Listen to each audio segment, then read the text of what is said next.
많은 일본인과 외국인 투자자들이 세계 3대 규모의 도쿄 증권거래소를 통해 주식 거래를 하기 위해 장이 열리기만을 기다리고 있었습니다. 그런데 거래는커녕 장도 열리지 않았고 심지어 하루 종일 약 3,700개 모든 종목의 거래가 중단되는 사상 초유의 사태가 발생. 일본 금융권은 물론 전 세계 금융권이 팔칵 뒤집어졌습니다. 이거 되게 큰 문제인데 이게 어떻게 하루가 이렇게 될 수가 있어요? 혹시 뭐 컴퓨터 해킹? 사상 초유의 증권 거래 중단 사태 원인은 해커의 공격 때문이 아니라요. 정말 어이없게도 하드웨어 고장으로 인한 시스템 장애 때문이었습니다.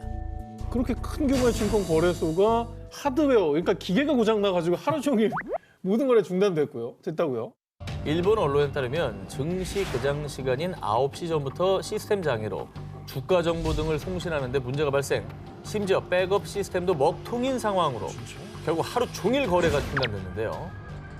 그런데 도쿄 증권거래소는 일본 주식 거래의 약 90%를 담당하고 있고요. 전체 상장사의 시가총액이 640조 엔, 하나로 약 7,085조 원에 달하는 데다가 외국인 투자자들의 비중이 반 이상을 차지하고 있는데요. 이날 33조 원 상당의 거래가 중단되며 일본 회사와 일본인 그리고 나아가 전 세계 해외 투자자들의 주식 거래 기회를 날려버린 겁니다. 무엇보다 중요한 건 신뢰를 잃어버린 거예요. 그럼. 제대로 관리 못한다는 걸 보여준 거 아닙니까? 자, 그런데요. 도쿄 증권거래소의 거래 중단 사태는 이번이 처음이 아니었습니다. 2005년과 2006년 그리고 2018년에도 시스템 문제로 거래가 일시 중단된 적이 있었는데요. 계속되는 도쿄 증권거래소의 거래 중단 사태, 사람들은 대분노. 아니, 천문학적인 금액이 오가는 거래소가 자연재해도 아니고 번번이 시스템 문제로 중단되는 말이 돼! 맹비난을 퍼붓고요. 거래 정지로 시장에 많은 폐해를 끼쳐 사죄합니다. 라는 말과 함께 사퇴하기에 이르렀습니다. 이게 한 번만이라도 일어났다면 이거를 완전히 잡았어야죠, 이 오류를. 근데 그걸 못 잡아갖고 이렇게 또 생기고 또 생기는 거는 이거는 진짜 좀 창피하네요. 투자는 신뢰를 바탕으로 이루어집니다. 하지만 반복되는 사고에 과연 누가 믿고 투자를 할 수 있을까요? 나만 사면 떨어지는 주식을 모든 것 싶고 17일을 공개합니다. 미국 증시가 롤러코스터 탄 사연? 2005년 5월 3일 오후 미국 연방준비제도 이사회는요, 금리 인상 결정기구인 연방공개시장위원회를 통해 인플레이션이 억제될 것으로 예상되는 가운데 위원회는 정책 조정이 신중한 속도로 제거될 수 있을 것으로 믿습니다. 라며 기준금리인 연방기금 금리를 3%로 0.25%포인트 인상한다는 성명서를 발표. 그러자 신중한 속도라면은 당분간 금리 인상은 없겠네. 주식을 사들이려는 매수세가 몰리기 시작했고요. 뉴욕 증시는 갑자기 수직 상승했습니다. 당분간 금리가 안 오른다는 얘기는 은행에 넣으면 약간 손해를 볼 수도 있다는 얘기잖아요. 그렇죠. 그러니까 이제 수익성이 많은 주식시장으로 이제 여윳돈을 옮기는 분들이 많아진다는 그런 얘기인데 이거는 뭐 발표가 그렇게 났으니까 당연한 얘기 아닙니까? 그렇죠. 금리가 안 오르면 이제 싼 값에 대출 받아서 투자하는 사람도 있을 거고요. 금리가 싸니까. 뭐 이건 뭐 문제가 없어 보이는데요. 그런데 몇 시간 뒤 오름세를 보이던 미국 증시가 이번엔 갑자기 곤두박질치기 시작했는데요. 갑자기? 특히 세계적인 주가지수인 다우지수가 100포인트 이상 급락했습니다. 미국 증시가 마치 롤러코스터를 탄 듯 출렁거린 이유. 미국 연방준비제도 이사회의 성명에 중요한 문장이 빠져 있었습니다. 월가 전문가들이 이날 발표된 성명서를 분석한 결과 3월 성명에는 분명히 들어가 있었던 중요한 문장이 빠져 있다는 사실을 발견한 건데요. 그리고 이들이 지적한 문장은요. Longer term inflation expectations remains well contained. 즉, 장기적인 인플레이션 전망은 잘 억제되고 있다라는 내용이었습니다. 이 연방준비제도 이사회의 성명서로 말할 것 같으면 향후 미국의 금융정책이 어떤 방향으로 흐를지 알 수 있는 지표로요. 수많은 전문가들이 문장 하나, 토시 하나 놓칠 수 없는 어떤 일종의 교본으로 간주가 되고 있었는데 이게 인플레이션에 대한 우려가 더 강하게 담겨 있다라고 해석을 한 겁니다. 그래서 조만간 인플레이션을 잡기 위해서 금리를 가파르게 인상할 수도 있다라는 시그널로 받아들였고요. 투자자들이 금리가 더 오르기 전에 급하게 매도에 나서면서 주가가 요동쳤던 겁니다. 사실 저처럼 뭐 그냥 둔한 사람들은 시그널을 줘도 못 알아듣겠어요. 뭐 그냥 뺐나 보다 하지 그걸 뺀지도 몰랐을 거야 아마. 그런데 이게 장 마감 5분 전인 오후 3시 55분에 연방준비제도 이사회 홈페이지에 긴급 발표문이 게재됐는데요. 해당 문장이 실수로 누락된 거라고 해명했습니다. 야, 근데 문장 하나에도 이렇게 엄청난 금액이 왔다 갔다 하는군요. 이 신뢰가 바탕이 돼야 할 미국 연방준비제도 이사회. 그 영향력이 큰 만큼 발표 하나에도 좀 더 신중해야 하지 않을까요? 나만 사면 떨어지는 주식의 모든 것 19, 16일을 공개합니다. 회사의 운명을 바꾼 모모. 거의 장이 폐장되는 것 같은데요, 우리 정 기자님? 그렇습니다. 네. 주식이랑 안 맞아요. 이번에도 일본 도쿄 증시 시장을 대혼란에 빠뜨린 역대 최악의 사건 하나를 소개해드리겠습니다. 당시 이 사건으로 인해 인재 파견 서비스 업체였던 제2사의 주가는요. 67만 2천엔에서 57만 2천엔까지 무려 15%나 하락하며 곤두박질 쳤습니다. 일본의 주가 지수인 니케이 지수는 전일 대비 300포인트 하락, 당시 역대 세 번째로 큰 낙폭을 기록하며 도쿄 증시를 혼란의 도가니로 몰아넣었는데요. 야, 이거는 뭐 국가적인 재난 사태 정도는 벌어져야지 저렇게 떨어지는 거 아니에요? 대체 무슨 일이 일어났었죠? 때는 2005년 12월 8일 일본의 M증권사는 오전 9시 27분경 한 고객으로부터 의뢰를 받았습니다. 제2사 주식 한 주를 61만 엔에 팔아주세요. 자, 이에 M증권사 직원은 컴퓨터에 주문을 입력합니다. 제2사 주식 61만 주, 주당 1엔의 매도. 반대로 했네? M증권사 직원은 주문할 때 1과 61만을 뒤바꿔서 입력을 한 겁니다. 와, 이게 헷갈릴 게 따로 있지. 이런 어처구니없는 실수를 진짜. 자, 그런데 말입니다. 매도가 1에는요, 당시 도쿄 증권거래소의 하한가 금액에 턱없이 못 미치는 금액으로요. 직원의 컴퓨터에 매도가가 하한가보다 낮다라는 경고창이 떴습니다. 어허. 하지만 직원은 이 경고를 무시, 어머. 그대로 매도를 진행해버렸습니다. 주문 실수한 것도 사실 문제인데 경고가 뜨면 수정을 해야죠. 그럼요.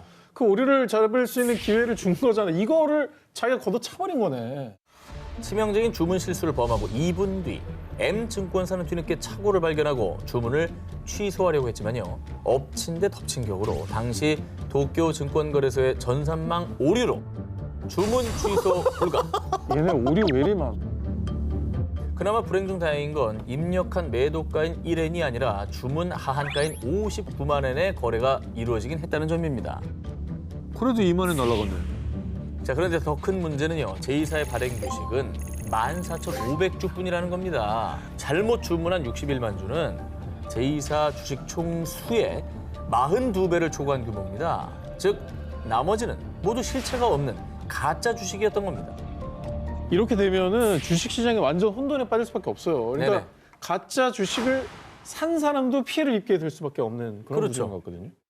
이에 M증권사는 곧바로 회사 자금을 동원해서 제2사 주식을 대량 구매. 그러자 제2사의 주가는 출렁이며 다시 급등을 하기 시작합니다. 그렇지. 결국 M증권사는 눈물을 흘리며 제2사 주식 약 47만 주를 매도가보다 비싼 가격에 매수해야 했습니다. 그리고 그 사이 이미 매각돼서 M증권사가 미처 회수하지 못했던 9만 6천 주의 가짜 주식은요. 일본 증권결제기구의 특별 조치에 따라 주권 대신 한 주당 91만 2천 엔씩 현금으로 지급하도록 강제 결정. 그 결과 M증권은 약 3,400억 원의 손실을 입게 됩니다. 일본 증권가의 대참사를 가져온 M증권사 팻핑거 사건. 실수를 바로잡을 기회를 놓친 대가는 결코 가볍지 않았습니다. 1,000원이 4만 원이 되는 기적. 2018년 4월 6일 오전 우리나라 증권가를 발칵 뒤집은 사건이 벌어지는데요. 갑자기 국내 S증권사의 매도 물량이 대거 쏟아지면서 오전 한때 주가가 11.68%나 급락. 이에 주가가 급락하거나 급등할 때 시장을 안정화하는 장치인 변동성 완화 장치가 수차례 발동됐습니다. 아니 하루아침에 왜 갑자기 11%가 빠져요?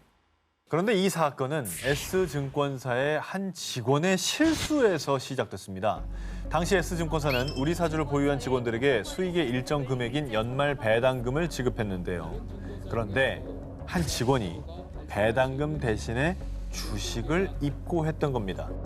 이거 쉽게 설명해 드리자면 직원들에게 지급해야 하는 배당금이 주당 1,000원이었어요. 그래서 총 28억 3천만 원이었는데 그런데 1,000원이라고 입력하지 않고 1,000주라고 입력을 한 겁니다. 어머머머.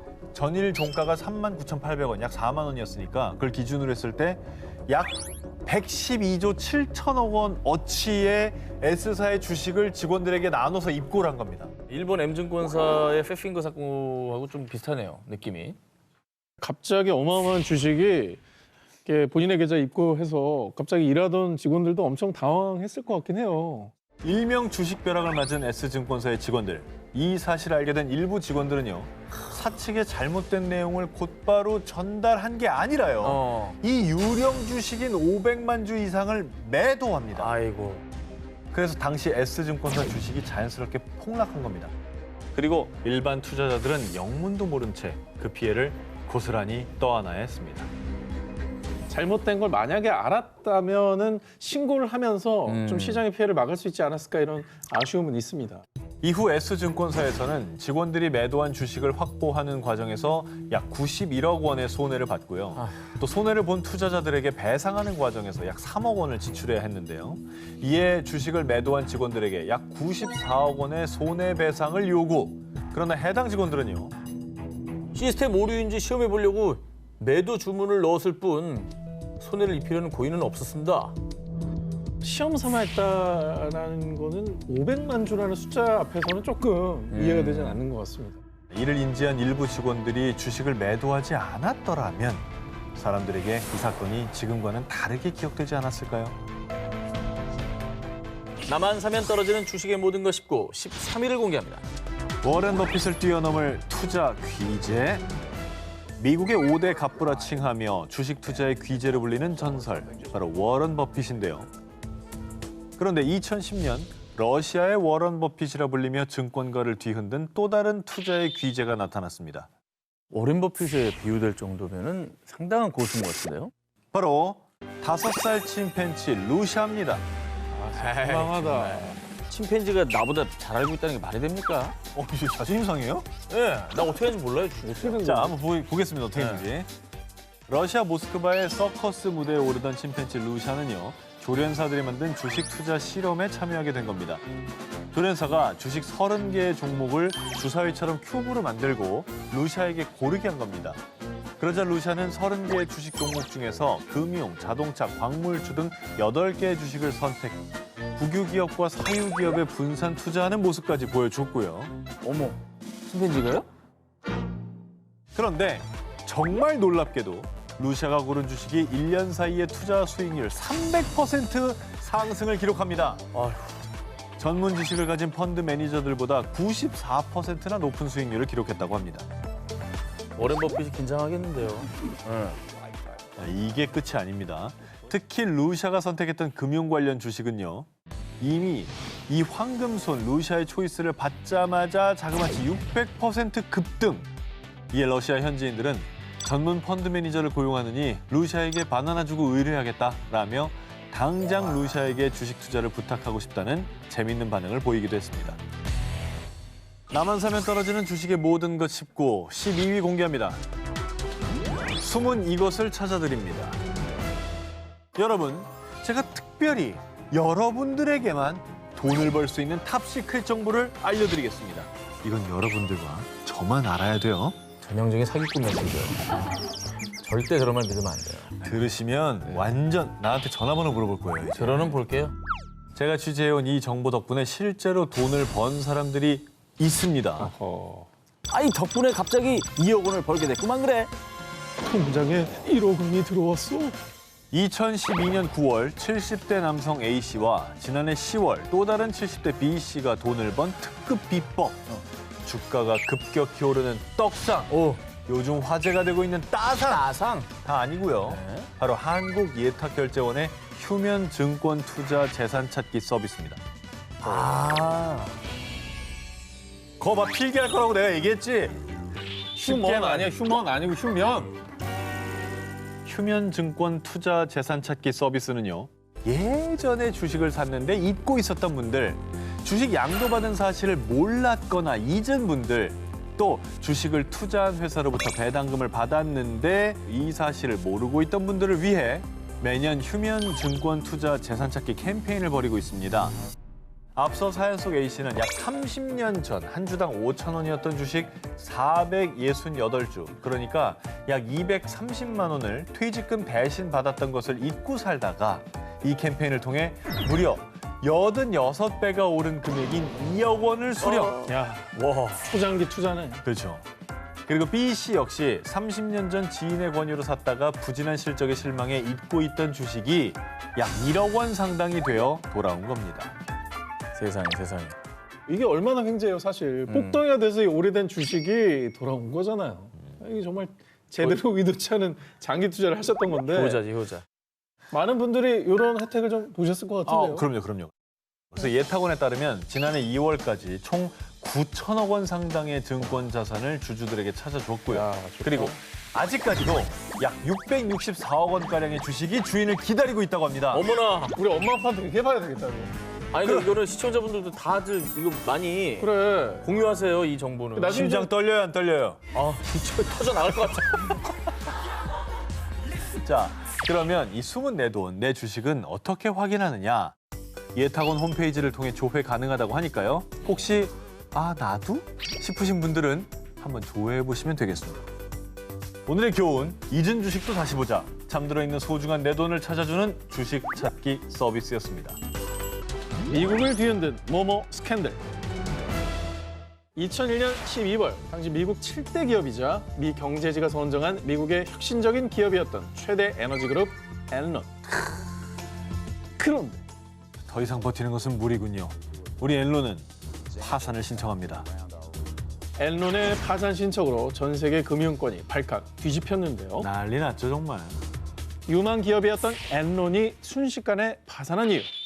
알고 봤더니 당시 엔론은 무리한 사업 확장으로 실적을 내지 못했고 자금이 부족한 상황에 이르렀습니다. 이에 엔론의 경영진은 외부 회계감사 회사와 결탁, 자사의 빚을 일명 유령 회사에 떠넘겨 마치 빚이 없는 것처럼 회계를 조작해 왔었던 겁니다. 자신들의 실적을 부풀려 사람들에게 발표했고요. 일본 투자자들이 주식을 거래하게 주가를 띄우고 자금을 모으는 주가 조작을 자행한 거죠. 근데 누가 봐도 이제 회사의 실적이 좋고 또 앞으로도 돈 벌 확률이 보이는데 사실 뭐 유망주, 우량주의 장기 투자라는 건 정석이잖아요. 당연히 단타 매매도 아니었을 거고 그냥 그렇게 정석대로 했는데 속은 거네요, 완전히. 그렇죠. 네, 하지만 엔론은 주가 조작과 회계 조작으로도 적자 행진을 면치 못했고요. 결국 2001년 10월 자신들의 회계 상태를 공개했습니다. 이후 엔론의 주가 및 회계 조작이 드러나며 한때 주당 $90, 약 10만 원 정도였던 엔론의 주가는 1,000원도 되지 않은 휴지 조각으로 전락. 결국 미국 증권거래위원회가 수사에 착수했고요.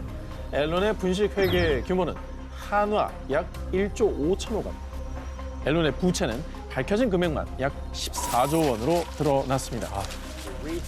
자, 뿐만 아니라 당시 엔론 사태로 인해 최소 약 4천 명이 일자리를 잃었고요. 총 피해 금액은 약 83조 원으로 추정되는 등 그 피해는 고스란히 직원들, 투자자들, 나아가 미국 금융시장이 떠안게 됐습니다.